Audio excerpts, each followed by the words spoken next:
Okay, stop what you're doing for just a second. Listen to these numbers. Studies show that every day, 160,000 students don't go to school because they're bullied, teased, and harassed. Studies from Yale University show that bully victims are between 2 to 9 times more likely to consider suicide than non-victims. And a study in Britain found at least half of suicides among young people are related to bullying.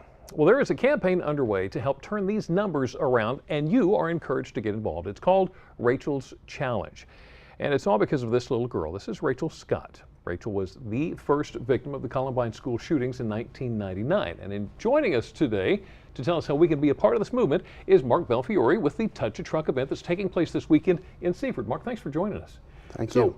What can you tell me about Rachel and what happened there and the things that she actually got started? Well, prior to the Columbine shooting, she had been involved with a lot of the events in the schools and believed in something she called a chain reaction, which was basically to reach out to the kids that were feeling depressed and make them feel important, make them feel a part of what was going on a daily basis, and you know, also reaching out to the mass majority and make them understand what they're doing by, you know, making fun of these kids or bullying on these kids. She had wrote real detailed diaries about this, and when she had passed in the Columbine shooting, her father actually took those readings and you know, went through them, and that's how Rachel's Challenge began. How about that? And now you took Rachel's Challenge, and that's how the entire 4th annual Touch a Truck thing came about. Is that right? Yes. Tell me more about that. Well, what we're doing is we're doing a thing. We do it every year where we put a bunch of trucks into the Seaford parking lot at Trinity Logistics. These are from last year? Yeah, those are last year's. Okay. And what's great is that the kids can come, they can touch the trucks, they can climb on them, they get to visit the local fire department, police department is there, and we have the Army National Guard's going to be there as well.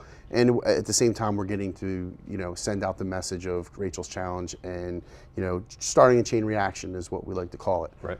So why do you do this? Do the kids really get a kick out of this? The kids get a kick out of it, and the one thing about Trinity Logistics is we're not just a company that's in Seaford. We like to be a part of the community.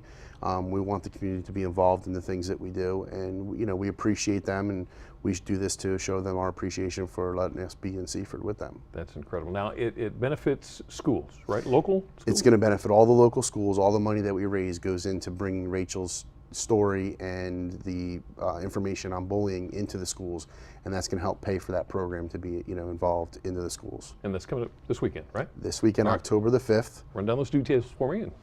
This weekend, October the 5th, 10 a.m. to 2 p.m. It's $3 a person. It's at the Trinity Logistics Seaford parking lot, right where the old bowling alley used to be. Yeah. That's where we're at, and we look forward to seeing everybody. Show up and enjoy. Yes, it's going to be a fun time. Belfiore, thank you so Thank much. you. Appreciate that. It's going to be a great event. Now, just in case you would like to know more about the Touch a Truck event, or if you'd like to read more about Rachel's Challenge, all you have to do is go to DelmarvaLife.com and click on the show tab. Well, still ahead on Delmarva Life, she's more than a century old and she's still going strong. The story behind this boat and how she helped pave the way for one of the most popular ocean races in the world. Next, we can already feel the chill in the air. And if you haven't already, it's about time to fire up the furnace. Is yours ready?